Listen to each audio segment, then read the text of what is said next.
Hello friends, SS kitchen में आपका स्वागत है। आज हम जा रहे हैं बनाने करेले की सब्ज़ी। करेले की सब्ज़ी ऐसी सब्ज़ी बनाएंगे जो बच्चे भी मांग मांग के खाएंगे, क्योंकि इसमें ना तो कड़वा रहेगा ना ही बीज रहेगा।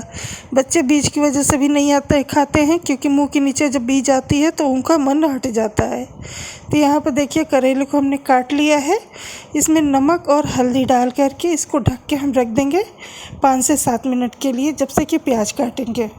तो यहाँ पर हमने आधा चम्मच नमक डाला है, इसमें थोड़ी सी हल्दी डाली है, चौथाई चम्मच, और दोनों को हल्के हाथ से मिक्स करके, आप कैसे भी कर सकते हो, मतलब कुल मिला के इसे मिला करके नमक को और हल्दी को इसको साइड रख देते हैं। तब तक अपना प्याज काट के तैयार कर लेते हैं। तो यहाँ पर हमने 2 लिए हैं प्याज, एक बहुत बड़े साइज़ के हैं, एक छोटे साइज़ के हैं। प्याज की क्वांटिटी अपने हिसाब से आप डाल सकते हो। अगर आप नहीं डालना चाहते हो तो बिना प्याज के भी बना सकते हो। प्याज से थोड़ा सा करेले में मिठास आता है, जिसकी वजह से इसका कड़वापन इन्हेंस हो जाता है। तो यहाँ पर प्याज को हमने काट लिया है। तो काटने के बाद से यहाँ देखिए, करेले को जो रखे थे मुश्किल से 3-4 मिनट में ही कट गया। इसके बाद इसे हम अच्छे से मसलेंगे। मसलने से एक तो करेले में से पानी भी रिलीज़ होगा, और जो इसमें कड़क बीज होगा वो बीज भी निकल जाएगा। जो सॉफ्ट बीज होते हैं वो नहीं निकलते हैं, चाहे जितना भी मसल लीजिए आप। लेकिन जो कड़क बीज होंगे, जब उसे आप मसलेंगे तो अपने आप वो अलग हो जाते हैं। उसे एक एक करके अलग नहीं करना पड़ता है। तो देखिए, यहाँ पर हम दिखा रहे हैं कि जो कड़क बीज है वो खुद ब खुद अलग हो जाते हैं, और जो सॉफ्ट है वो रह जाएंगे। तो इसे ऐसे 2 मिनट के लिए हम अच्छे से मसल लेंगे। अब मसलने के बाद से उसके बाद इसे हम निचोड़ेंगे। आप चाहे तो पानी से धो भी सकते हो, पर निचोड़ने से इसका कड़वापन पूरा निकल जाता है अच्छे से। तो यहाँ देखिए, बीज इसका निकल गया है। तब इसे हम निचोड़ लेते हैं, और निचोड़ करके और अलग करके रख लेंगे। जब इसे अच्छे से आप मसल लेंगे ना, तो इसका जो कड़वा पानी होता है वो भी अच्छे से रिलीज़ हो जाता है। तो यहाँ पर देखिए, अभी हम निचोड़ के आपको दिखाएंगे कि इसका पूरा पानी अच्छे से पूरा रिलीज़ हो जाता है, निकल जाता है। तो जैसे कि हमने आपको बताया कि आप चाहें तो इसे धो भी सकते हो।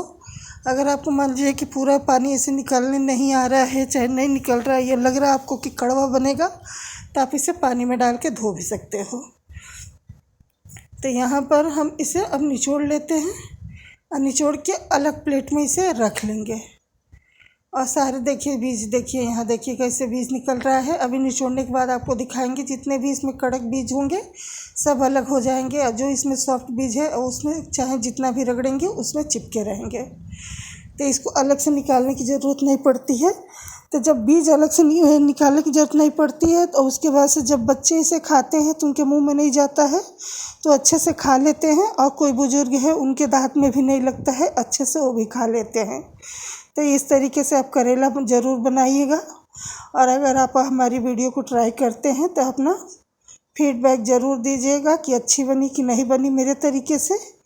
और इसमें हम नाम मात्र के मसाले डालेंगे। अगर आप चाहते हैं तो आप इसमें धनिया, जीरा, गरम मसाला, कसूरी मेथी, अमचूर पाउडर, बहुत सारे मसाले डाल सकते हो, पर हमने इसको बिल्कुल सिंपल तरीके से बनाया है। तो देखिए, यहाँ पर सारे पानी रिलीज़ हो गए, और इसे साइड रख लेते हैं।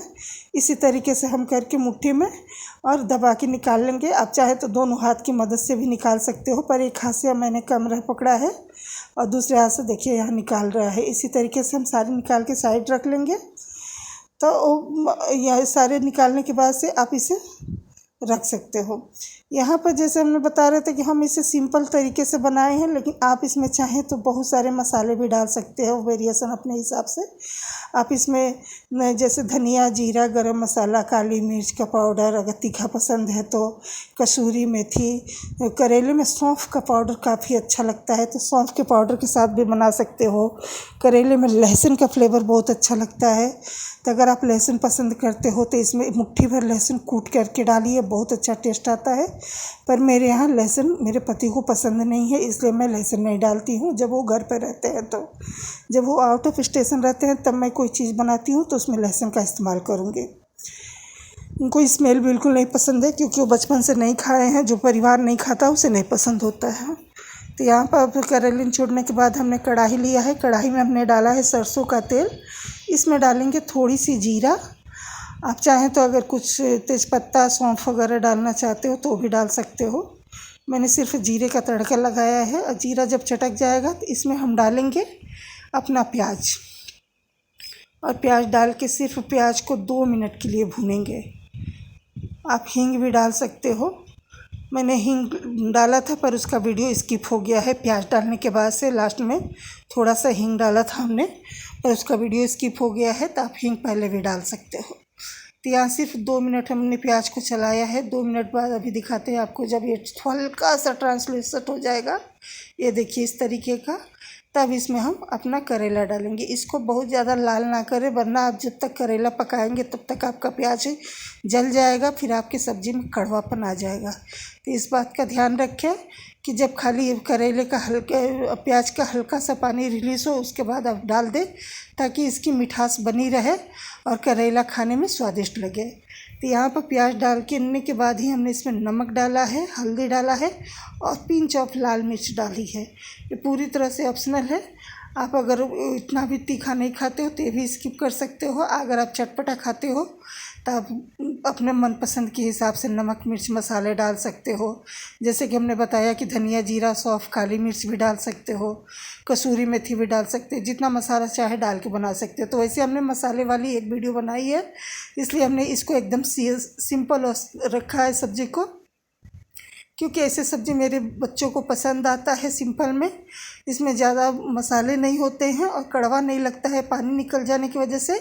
तो हमारी बच्चे भी आसानी से खा लेते हैं, मतलब हमारी लड़कियां भी खा लेती हैं।